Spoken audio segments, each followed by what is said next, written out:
Assalamualaikum warahmatullahi wabarakatuh. Innal hamdalillah nahmaduhu wa nasta'inuhu wa nastaghfiruh wa na'udzu billahi min syururi anfusina wa min sayyiati a'malina. Man yahdihillahu fala mudhillalah wa man yudlil fala hadiyalah. Ashhadu an la ilaha illallah wahdahu la syarikalah wa ashhadu anna Muhammadan abduhu wa rasuluh. Ya ayyuhalladzina amanu taqullaha haqqa tuqatih wa la tamutunna illa wa antum muslimun. Ya ayyuhan nasu taqu rabbakumul ladzi khalaqakum min nafsin wahidah wa khalaqa minha zawjaha wa batha minhuma rijalan katsiran wa nisaa wattaqullaha alladzi tasaaluna bihi wal arham innallaha kana 'alaikum raqiba. Ya ayyuhalladzina amanu taqullaha wa qulu qawlan sadida yuslih lakum a'malakum wa yaghfir lakum dhunubakum wa may yuti'illaha wa rasulahu faqad faza fawzan 'azima. Amma ba'd, fa inna asdaqal hadits kitabullah wa khairal hadi hadyu Muhammadin sallallahu alaihi wasallam wa syarrul umuri muhdatsatuha wa kullu muhdatsatin bid'ah wa kullu bid'atin dhalalah wa kullu dhalalatin finnar. Ma'asal muslimin ikhwani fillah wa akhwati, bapak-bapak, ibu-ibu, saudara-saudari rahimani wa rahimakumullah. Alhamdulillah, segala puji bagi Allah Subhanahu wa taala yang mempertemukan kita kembali dalam kajian kitab Ushulus Sunnah oleh Al-Imam Ibnu Abi Zamanin rahimahullahu taala. Semoga Allah Subhanahu wa taala senantiasa memberikan kepada kita keistiqomahan dalam belajar akidah salaf dan berpegang teguh dengannya sampai akhir hayat kita nanti. Sekarang kita sampai pada bab fil imani bil haudhi. Bab wajibnya mengimani adanya telaga di hari kiamat. Ini bagian daripada al-iman bil yaumil akhir. Ya, sebagaimana yang kemarin sudah kita bahas tentang azab kubur, ini rentetan daripada al-iman bil yaumil akhir, yaitu al-iman bima yakunu ba'dal maut. Iman kepada hari akhir artinya mengimani semua kejadian setelah kematian. Di antaranya fitnah kubur, nikmat atau azab kubur. Demikian pula di sini al-haud. Meskipun al-muallif penulis tidak menyebut secara berurutan. Qala Muhammad, berkata Muhammad ibn Abi Zamanin rahimahullah, wa ahlu sunnati yu'minuna bi anna lin nabiyyi sallallahu alaihi wasallam haudhan. Ahlu sunnah mengimani bahwa Nabi SAW memiliki telaga, yaitu di hari kiamat di padang mahsyar. A'tahullahu iya, Allah yang menganugerahkan telaga tersebut kepada beliau. Man syariba minhu syarbatan lam yadma ba'daha abadan. Barang siapa yang meminum dari telaga tersebut satu tegukan, dia tidak akan haus selama-lamanya. Ma'asal muslimin ikhwani fillah wa akhwati rahimani wa rahimakumullah. Ini yang juga banyak disampaikan oleh para ulama dalam kitab-kitab akidah salaf ashabil hadis, wajibnya mengimani adanya telaga di hari kiamat. Salah satu tujuannya diantaranya membantah kelompok al-Mu'tazilah dan yang semisal dengan mereka yang mengingkari adanya telaga ini. Padahal hadisnya kata para ulama mutawatir. Bahkan kata Al-Imam Ibnu Hajar Al-Asqalani rahimahullah, Ada yang mengatakan sampai 80 sahabat Rasul yang meriwayatkannya. Artinya, di tengah ulama alil hadis, hadis tentang telaga termasuk hadis yang mutawatir, yang banyak periwayatannya, terutama dari kalangan para sahabat. Sampai 80 sahabat kurang lebih yang meriwayatkan hadis tentang al-haud, telaga di hari kiamat. Di antaranya kalau yang mau lebih terperinci lagi, silakan lihat dalam Sahih Bukhari, ada kitab Ar-Riqaq, ya, ada bab khusus tentang al-haud. Kalau nggak salah itu pasal yang terakhir dari kitab Ar-Riqaq, babun fil haud, bab tentang penetapan adanya telaga di padang mahsyar. Demikian pula kalau mau silakan lihat dalam Sahih Muslim, ada kitab Fadail, ya, tentang keutamaan, di antaranya keutamaan Nabi Shallallahu Alaihi Wasallam, di antaranya ini, ya, masalah telaga.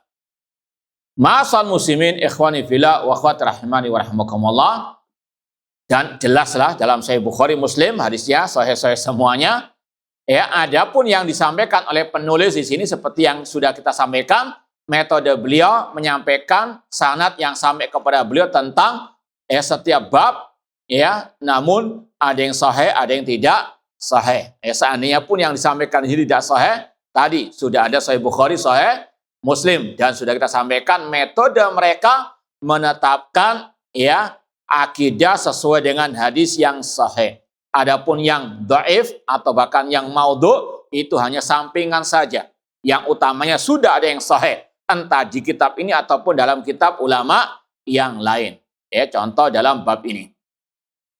Kita baca riwayat dalil tentang al-haud, ya, poin ke-89, langsung dari Anas bin Malik radhiyallahu ta'ala anhu, qala, beliau berkata, bainama Rasulullah SAW data yaumin baina duhurina hatta idha ghafa ighfa'atan. Ketika Rasulullah SAW pada suatu hari berada di tengah-tengah kami, beliau tertidur sejenak. Summa rafa'a ra'sahu mutabassiman. Kemudian Rasul mengangkat kepala beliau seraya tersenyum. Fakulna, kami pun berkata, ma'athakaka ya Rasulullah. Apa yang membuatmu tersenyum atau tertawa ya Rasulullah? Faqal, maka Rasul menjawab, nazalat alayya anifan suratun. Kata Rasul, tadi, ya, ketika tertidur sejenak, turun kepadaku surat, ya, Al-Quran, wahyu ilahi. Pertanyaannya, kalau sekarang ada orang baru tidur kemudian mengatakan turun kepada saya wahyu, betul atau tidak? Hah? Hah? Betul atau tidak? Hah? Bisa betul. Tapi bukan wahyu dari Allah, wahyu dari syaitan. Nggak tahu pernah kita sampaikan di sini enggak? Cerita dari Syekh Abdul Razak bin Abdul Muhsin Al-Abad Al-Badr hafizahullah ta'ala. Beliau pernah cerita, ada seorang dari atau Afrika waktu musim haji atau umrah, ya, mengaku sebagai nabi. Ya, turun kepadanya wahyu. Kemudian didatangkan kepada Syekh untuk dinasehati atau diajak dialog. Kemudian orang itu mengaku telah turun kepadaku wahyu. Kata Syekh, laqad shadaqta. Betul. Yang hadir bingung. Seperti antum tadi. Masa ada nabi? Nah, kata Syekh, wahyu ada dua. Wahyu dari Allah, wa ma yantiqu anil hawa in huwa illa wahyuha. Tidaklah Rasul berkata dari hawa nafsu beliau, namun itu wahyu dari Allah. Itu yang, ya, turun kepada Nabi kita Muhammad SAW dan juga para al-anbiya. Namun wahyu yang kedua, wahyu asyaitan. Ya, sebagaimana kata Allah, wa kadzalika ja'alna likulli nabiyyin aduwan syayatinal insi wal jinni yuhi. Setan juga bisa apa? Ya, menurunkan wahyu. Ya, maka kata Syekh, laqad shadaqta.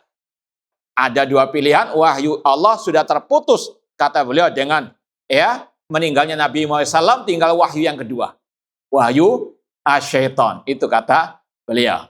Nah, ya sekedar tombong ngantuk lah. Taib. Ikhwani fillah wa akhwati rahimani wa rahmakumullah. Kata Rasul SAW, turun kepadaku tadi sebuah surat.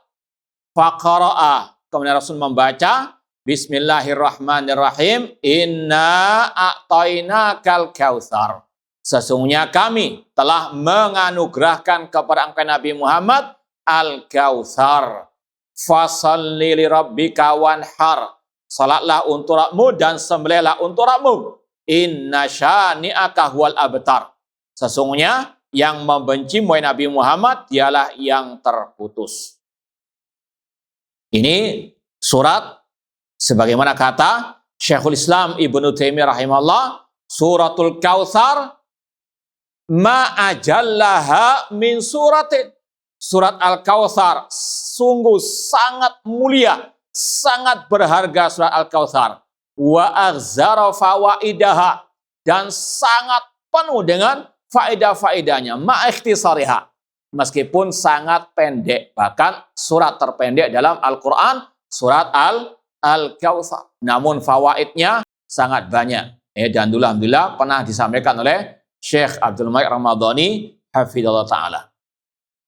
Ikhwani fillah wa akhwati rahimani wa rahmakumullah. Masih bisa ini? Taib. Allah yassir. Ikhwani fillah wa akhwati rahimani wa rahmakumullah. Kata Anas bin Malik rahimahullah ta'ala, summa qal, kemudian Rasul SAW melanjutkan lagi dialog beliau, hal tadruna mal kautsar. Apakah kalian tahu apa itu al-kautsar? Fakulna, kami pun menjawab, Allahu wa rasuluhu a'lam. Allah dan Rasulnya yang lebih mengetahui. Sedikit faedah juga. Para sahabat ketika mengatakan Allah wa rasuluhu a'lam, ini boleh enggak dikatakan sekarang ini? Kalau antum misalnya ditanya tentang suatu pembahasan agama, kemudian boleh enggak salah seorang antum ketika tidak tahu mengatakan Allah wa rasuluhu a'lam?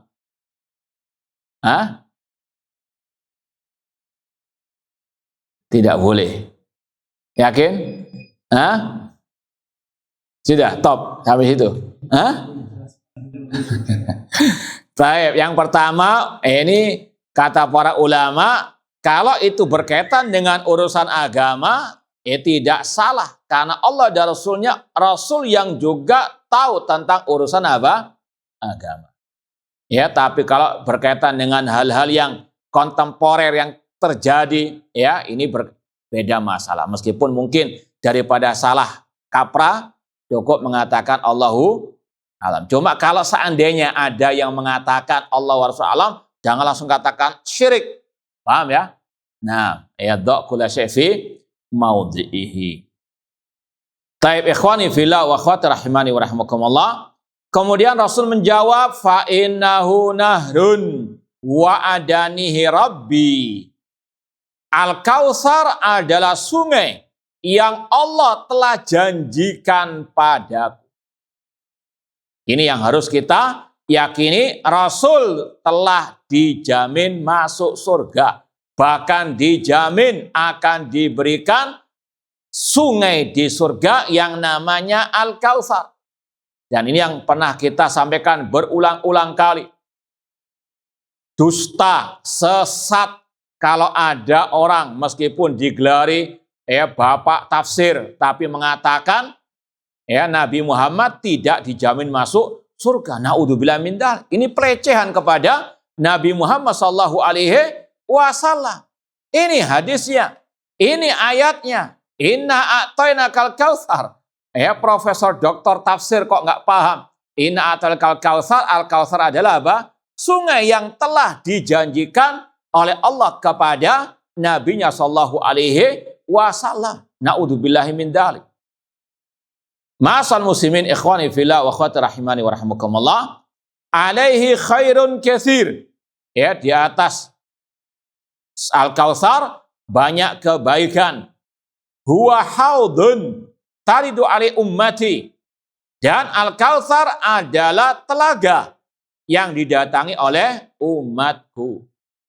Dalam riwayat, ini nanti akan juga disampaikan oleh Al-Mu'allif, bahwasanya Al-Kautsar adalah sumber air yang mengalir ke Al-Haud. Dan telaga tersebut ada mizaban, ada 2 talangnya yang mengalir tadi dari Al-Kautsar menuju ke Al-Haud. Ini sekali lagi, kenapa Rasul mengatakan itu adalah telaga? Karena telaga yang di padang mahsyar sumber airnya dari Al-Kautsar yang ada di surga. Sedikit tambahan juga, Imam Al-Qurtubi dalam tafsir beliau ketika mentafsirkan Al-Kautsar itu banyak penafsiran para ulama tentang Al-Kautsar. Ya, ada yang mengatakan tadi Al-Khair Katsir, ada yang mengatakan Al-Haud, mengatakan Nahrun fil Jannah, dia mengatakan Al-Islam, Al-Fiqhu fid Din, dan semua itu tidak saling bertentangan. Ya, meskipun dikumpulkan dengan satu makna secara bahasa Al-Kautsar dari bahasa Al-Katsir. Ya, Al-Kautsar dari bahasa Al-Katsir. Itu tadi Al-Khair Al-Katsir. Allah telah menganugerahkan kepada Nabi Muhammad Al-Khair Al-Katsir. Di antaranya sungai di surga. Di antaranya telaga di padang mahsyar. Huwa haudun taridu ali ummati. Itu adalah telaga yang akan didatangi oleh umatku. Aniyatuhu adadun nujum. Bejana-bejananya sebanyak bintang-bintang di langit. Ada berapa? Allahu a'lam. Fayukhtalajul abadu minhum. Namun ada sebagian orang yang akan diusir dari telaga tersebut. Fa'akul, aku berkata, ya Rabbi atau Rabbi, wahai Rabbku, inna min ummati, sesungguhnya dia dari umatku. Fayakul, Allah menjawab, innaka la tadri ma ahdatsu ba'dak, sesungguhnya engkau wahai Nabi Muhammad tidak mengetahui apa yang mereka adakan sepeninggalmu. Ma'asal muslimin ikhwani fillah wa akhwati rahimani wa rahimakumullah. Sebetulnya banyak fawaid dari hadis ini, ya, di antaranya tadi jelas penetapan Nabi dijamin masuk surga. Ini kalau mau kita catat satu persatu poin-poin faedahnya yang bisa dipetik dari hadis ini. Yang pertama tadi, Nabi pasti masuk surga atau Nabi dijamin masuk surga. Kemudian mimpi Nabi adalah wahyu. Kemudian yang ketiga, adab para sahabat ketika tidak mengetahui jawaban atau pembahasan agama, yaitu dengan mengatakan Allahu wa rasuluhu a'lam. Kemudian wajibnya meyakini adanya Al-Kautsar di surga yang diberikan kepada Nabi Muhammad SAW.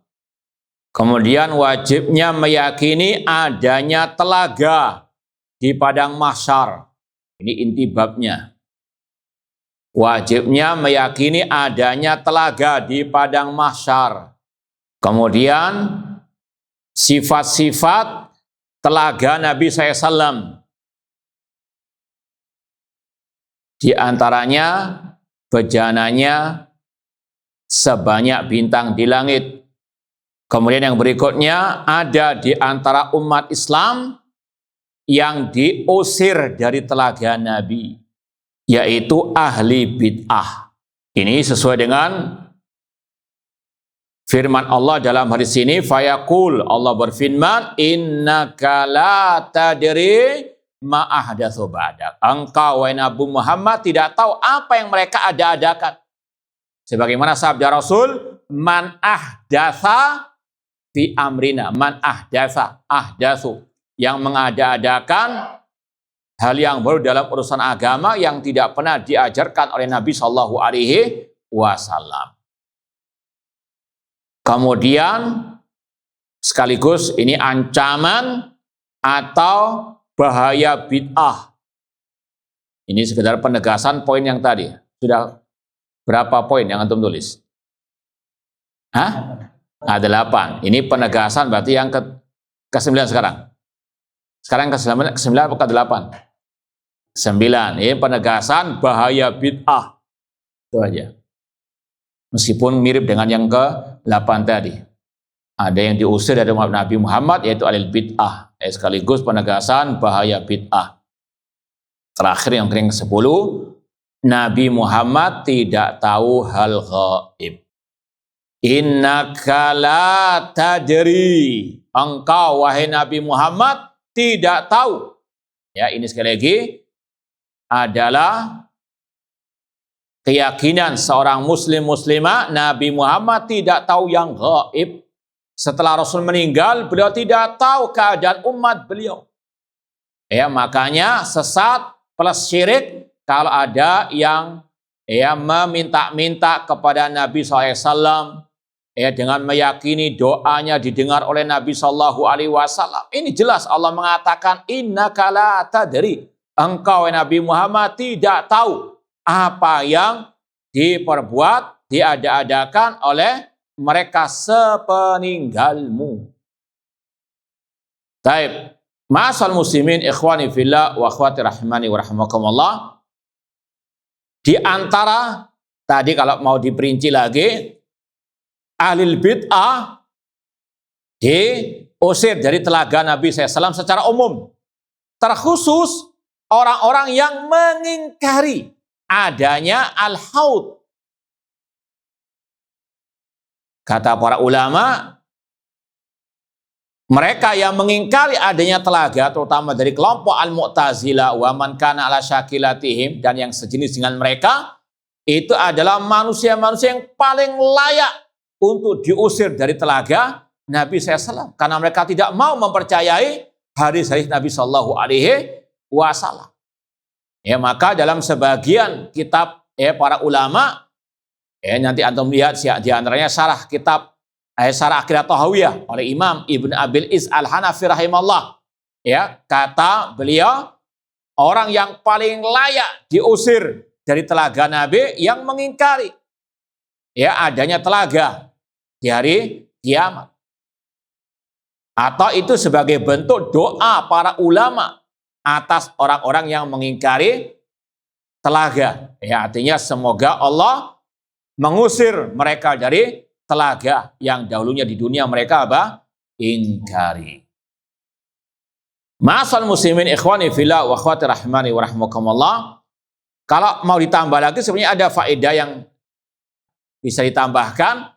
Maka mafhumul mukhalafah istilahnya, kalau yang diusir adalah ahlul bid'ah, maka yang bisa meminum dari telaga Nabi SAW adalah ahlus sunnah.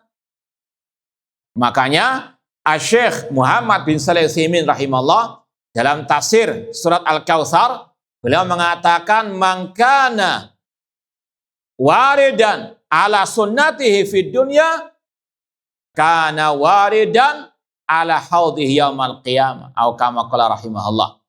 Barang siapa yang mendatangi sunnah Rasul di dunia, dalam artian yang berpegang teguh dengan sunnah Rasul, maka dia akan mendatangi telaga Nabi di hari kiamat. Al jaza min jinsil amal. Balasan sesuai dengan amal perbuatan. Ketika mereka berpaling dari sunnah Nabi di waktu di dunia, maka mereka pun diusir dari telaga Nabi ketika di padang mahsyar.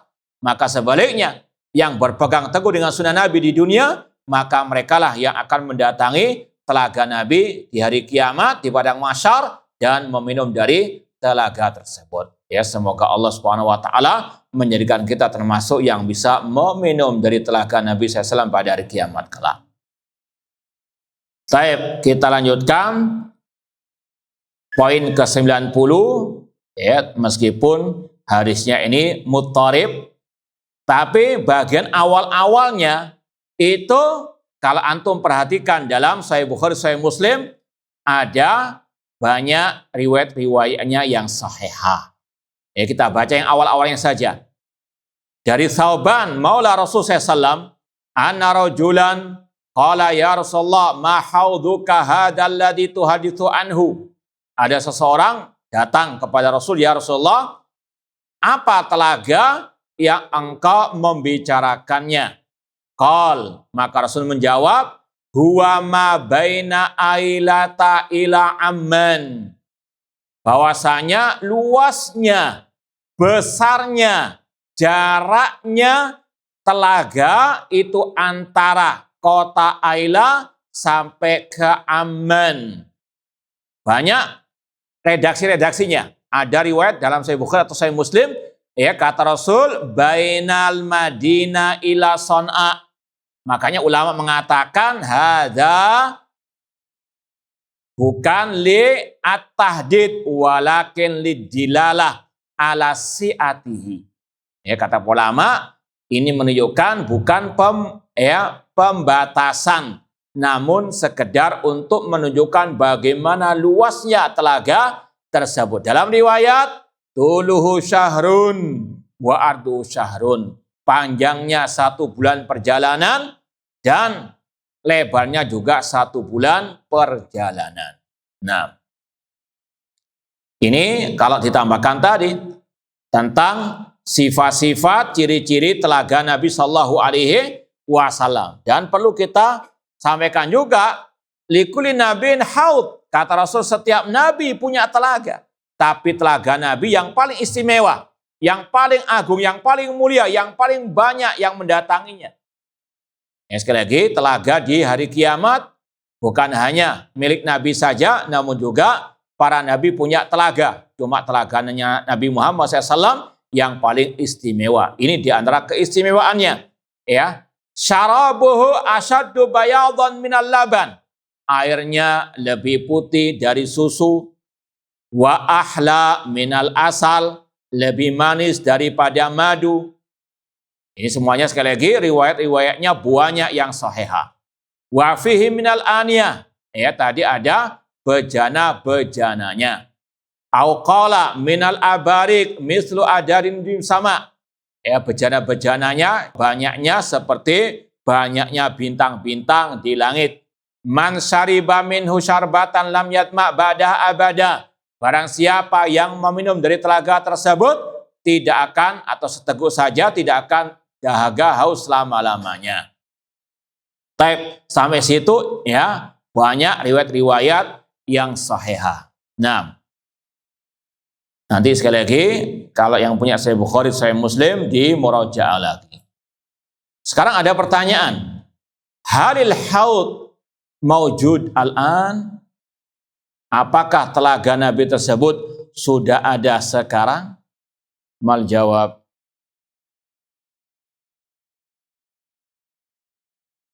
naam.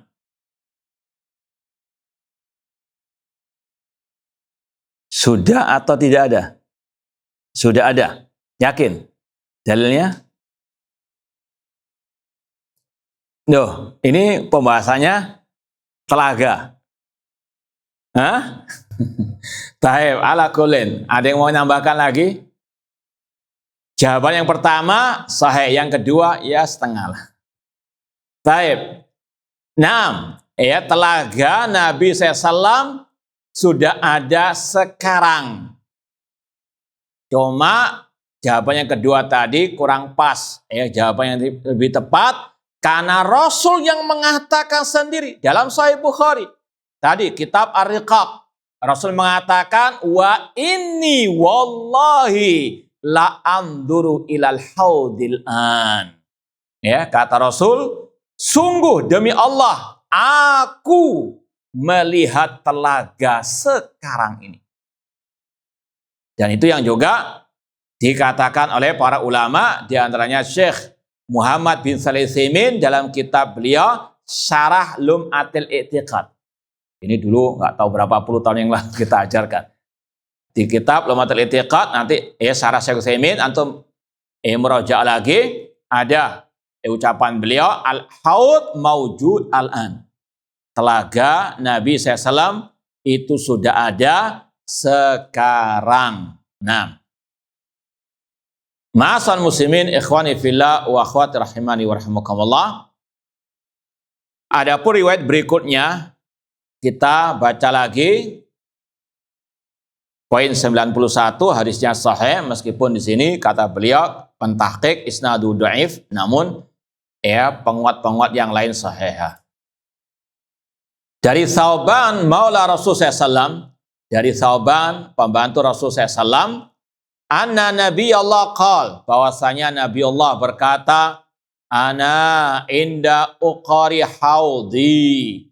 Kata Rasul, aku berada di tempat minum di telaga. Uqari maudhi'us syarab atau maudhi'us syurb.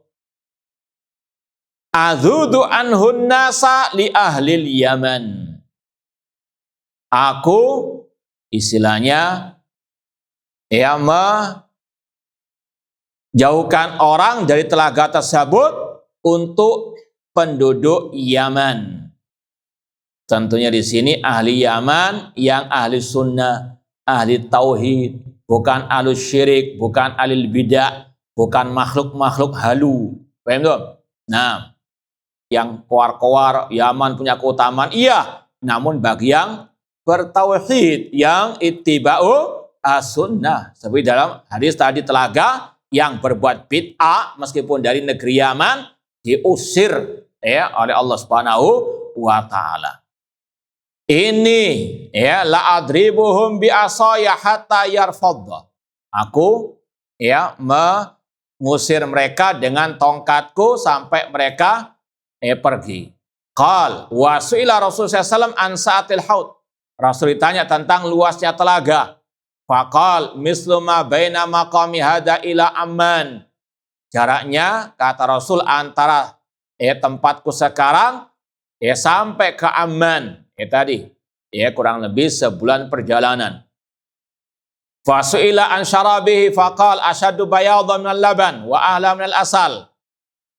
Airnya lebih putih daripada susu, lebih manis daripada madu. Dalam riwayat, atyab min rihil misik, lebih wangi daripada minyak kasturi. Yasubbu fihi mizaban. Ini yang kita sampaikan tadi. Antara Al-Kautsar sampai ke telaga itu ada mizaban, 2 talang air. Airnya mengalir tadi lewat al-mizaban. Talang air, dalam riwayat ini ada kata-kata midaduhuma minal jannah ahaduma min wariqin wal akhar min dahab. Talangnya dari perak dan dari emas. Nah, sekali lagi ini hadisnya sahih dan wajib kita mengimani semua kabar berita dari Al-Quran dan Sunnah Rasulullah SAW, terutama yang berkaitan dengan hari kiamat, terutama yang berkaitan dengan al-haud, sifat-sifatnya dan seterusnya. Al-sunnah, sebagaimana kata Imam Al-Auza'i, naduru ma sunnah haitsu darat. Kita berputar bersama sunnah kemana sunnah itu berputar. Dan dalam masalah gaib sudah sering disampaikan, kaidahnya kita sampaikan apa yang ada dalilnya dan kita diam dari yang tidak ada dalilnya. Gak usah banyak diotak-atik. Nah, ma'asal muslimin ikhwani fillah wa akhwati rahimani wa rahimakumullah. Kita lanjutkan bab berikutnya, babun al-iman bil mizan. Sekarang bab tentang wajibnya mengimani adanya timbangan pada hari kiamat. Wallahu ta'ala alam, banyak para ulama menyebutkan telaga kemudian timbangan. Ya, ini juga sebagai isyarat wallahu alam, kejadiannya yang benar memang demikian. sebelum timbangan ada al-haud. Meskipun khilaf di antara para ulama. Kalau nggak salah Imam Al-Qurtubi menyebutkan khilaf ini dalam kitab At-Tadhkirah. Mana yang lebih dahulu? Telaga atau timbangan? Kata sebagian ulama, telaga dulu yang lebih didatangi. Terjadi al-haud dalam artian manusia setelah dibangkitkan dari alam kubur, mereka dalam keadaan kehausan, maka mereka mendatangi telaga tersebut. Baru setelah itu ada al-hisab, ada al-mizan. Intinya, mana yang lebih dahulu antara haud dan al-mizan yang rajih? Wallahu a'lam, meskipun sekali lagi ini khilaf ijtihadi di antara para ulama al-sunnah, yang lebih rajih al-haud terlebih dahulu sebelum al-mizan. Qala Muhammad wa al-sunnah yu'minuna bil mizan yaumal qiyamah. Muhammad bin Abi Zamanin rahimahullah berkata, ahlu sunnah mengimani adanya timbangan pada hari kiamat.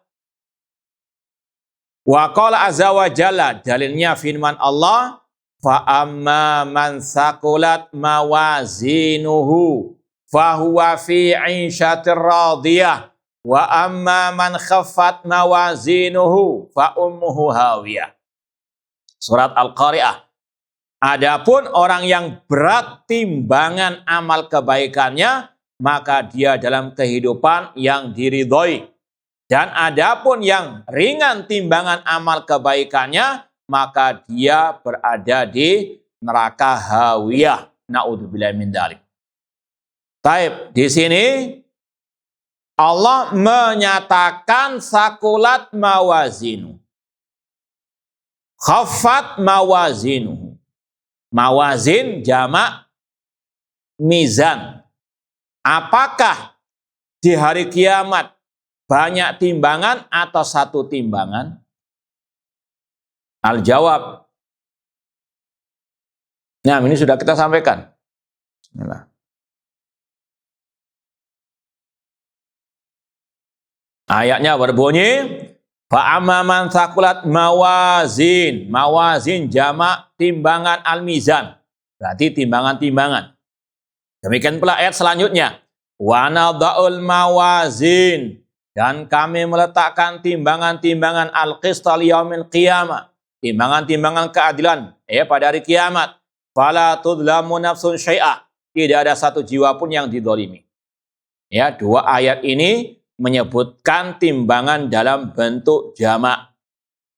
Apakah timbangan pada hari kiamat itu banyak atau satu? Nah, mana yang benar?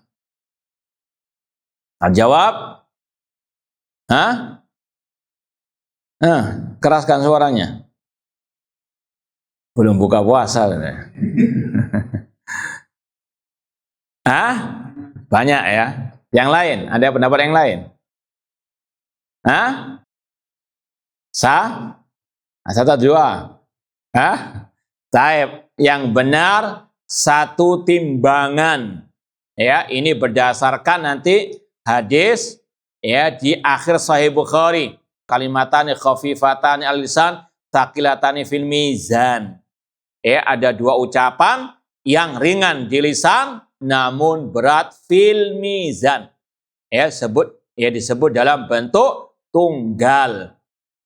Kata para ulama, cara menjamakkan dua nas tersebut, yang pertama diyakini bahwasanya tadi Rasul yang lebih tahu tentang ayat-ayat thaqulat mawazin. Dan Rasul mengatakan hanya satu fil mizan. Alhamdulillah tamlaul mizan. Dalam riwayat Rasul mengatakan ucapan alhamdulillah memenuhi timbangan satu, al-mizan. Adapun disebutkan dalam bentuk jamak bi'tibaril mauzunat. Sekali lagi, timbangan pada hari kiamat cuma satu. Tapi dalam ayat tadi disebutkan dalam bentuk jamak itu karena dilihat dari sisi yang ditimbang itu banyak. Paham? Yang ditimbang itu apa? Banyak. Apa saja yang ditimbang? Pertama, amal perbuatan manusia. Amal kan banyak. Sholat, puasa, zakat, dan seterusnya. Ditimbang. Banyak yang ditimbang. maka disebut dalam bentuk apa? Jamak mawazin. Mawazin itu lihat dari sisi al-mauzunat. Demikian pula yang ditimbang bukan hanya amal, manusianya juga ditimbang. Banyak yang ditimbang, maka disebut dalam bentuk jamak mawazin. Kemudian ditimbang juga suhuf, catatan amal manusia. Makanya disebut dalam bentuk jamak bi'tibari al-mauzunat. Dilihat dari sisi yang ditimbang itu banyak. Adapun timbangan itu satu. Ma'asal muslimin ikhwani fillah wa akhwati rahimani wa rahimakumullah.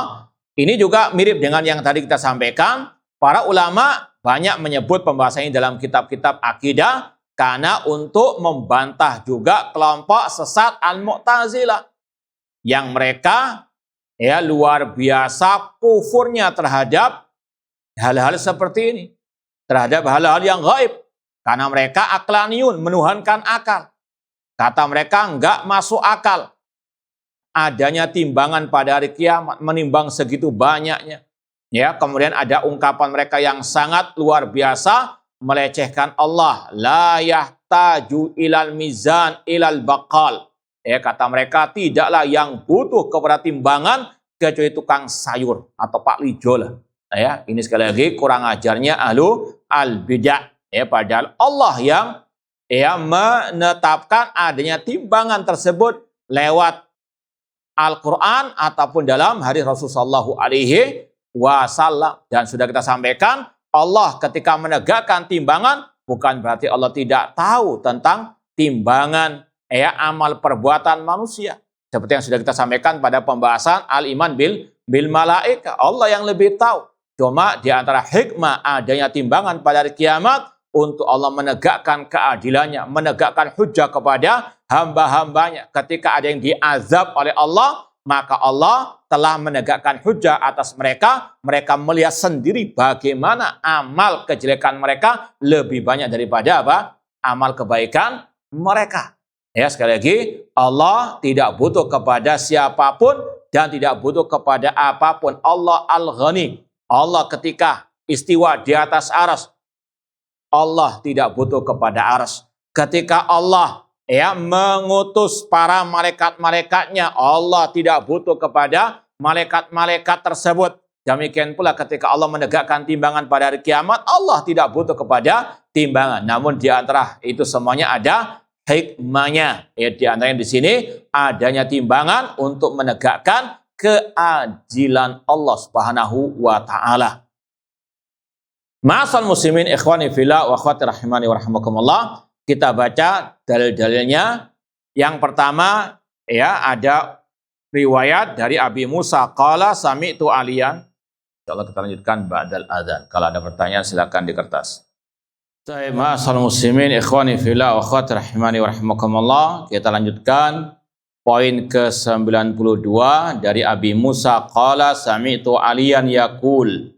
Aku mendengar Ali berkata, amaran nabiyyu alaihi salatu wassalam Abdullah ibn Mas'ud radhiyallahu anhu an yas'ada li syajaratin fayatihi bisyai'in minha. Pernah suatu saat Nabi memerintahkan kepada Abdullah bin Mas'ud radhiyallahu anhu untuk naik ke sebuah pohon untuk membawa kepada beliau sesuatu dari pohon tersebut. Dalam riwayat pohon siwak. Fanadhara ashabu ila humusyati saqai. Kemudian para sahabat yang ada di bawah pohon melihat kepada kecilnya betis Abdullah bin Mas'ud radhiyallahu taala anhu. Diqai saqai. Fadhahiku minha. Mereka pun tertawa. Faqal, Rasul mengatakan, mimma tadhakun. Kenapa kalian tertawa? Kemudian Rasul mengatakan, lari jelu Abdillah fil mizan athqal min Uhud. Bahwasanya kakinya Abdullah bin Mas'ud lebih berat di timbangan pada hari kiamat dibandingkan gunung Uhud. Berapa beratnya gunung Uhud? Wallahu a'lam. Ini baru Allahu na'am. Intinya tadi yang kita isyaratkan yang ditimbang bukan hanya amal, tapi juga manusianya. Dan semuanya tentunya kembali nanti kepada al-amal wal iman.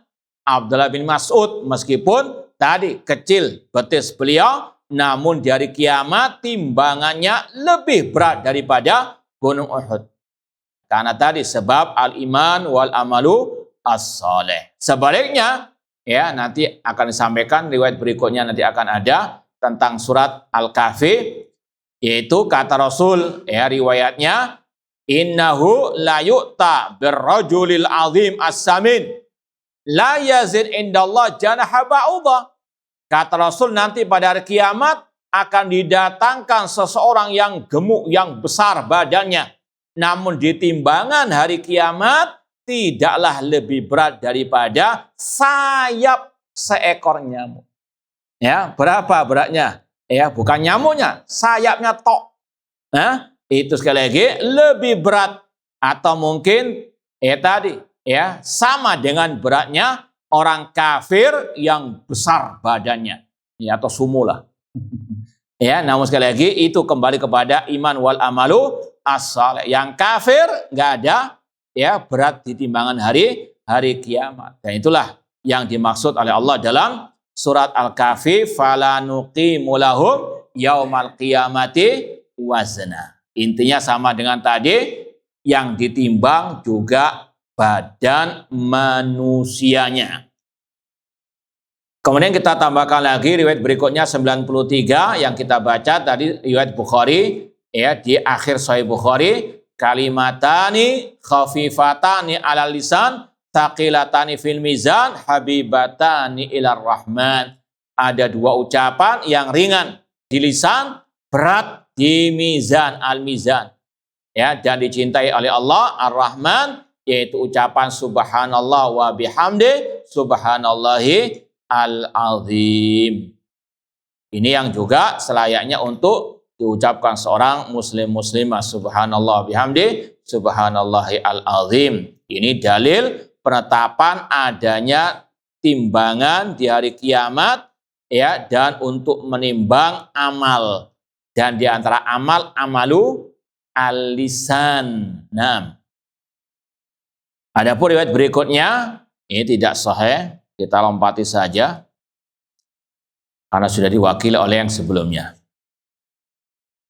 Poin ke-95 ini dari Salman Al-Farisi. Beliau berkata, yudha'ul mizan yaumal qiyamah walau wudi'a fi kifatihi as-samawatu wal ardu lawasi'atha.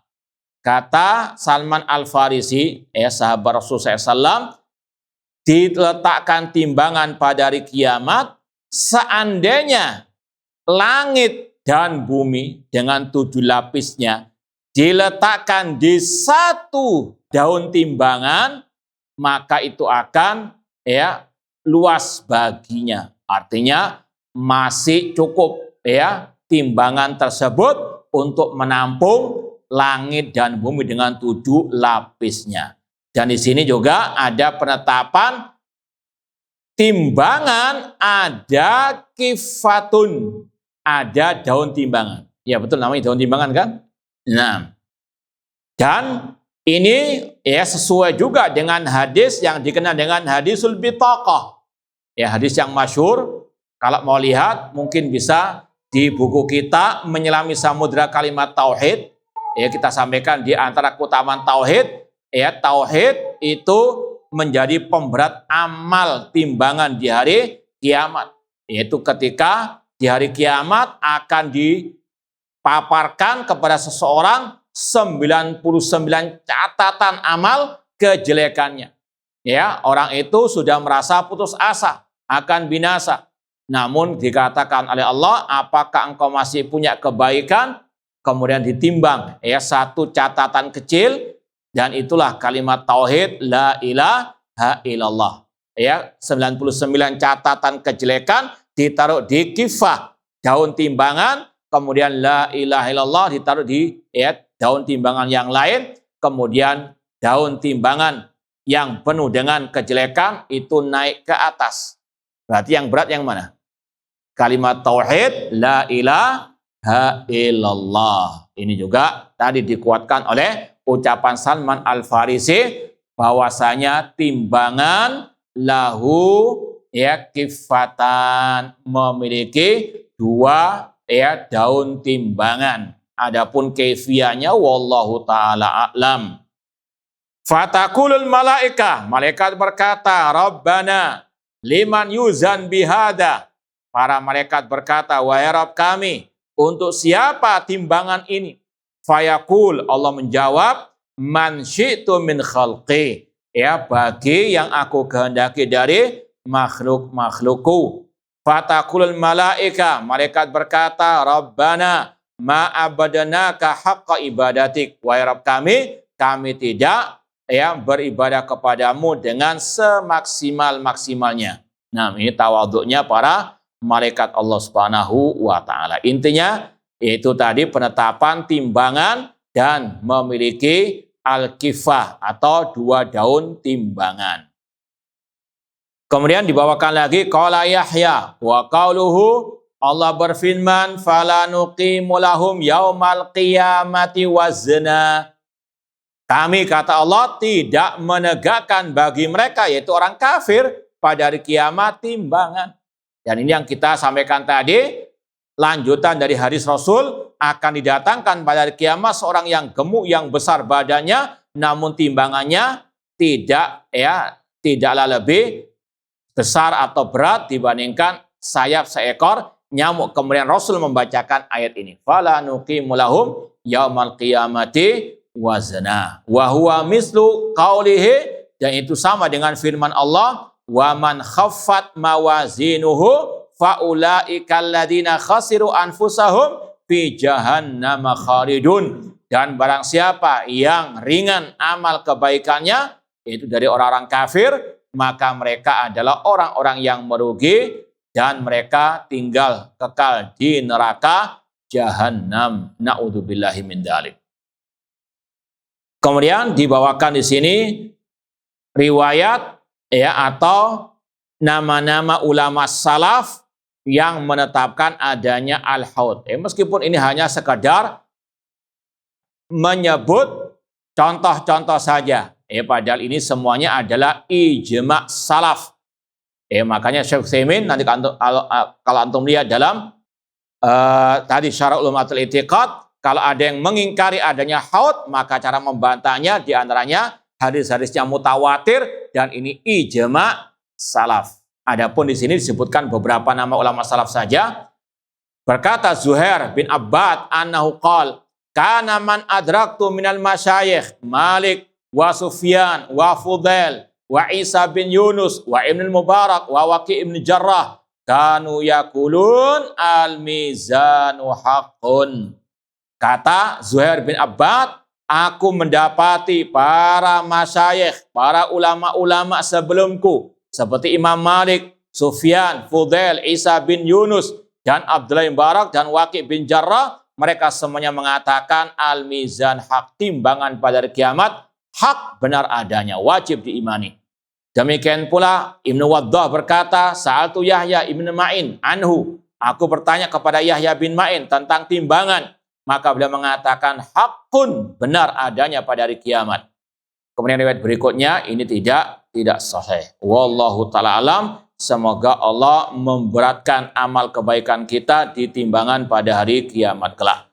Kurang lebihnya mohon maaf. Wa jazakumullahu khairan. Aqulu qouli hadza wa akhiru da'wana anil hamdulillahirabbil alamin. Wassalamualaikum warahmatullahi wabarakatuh.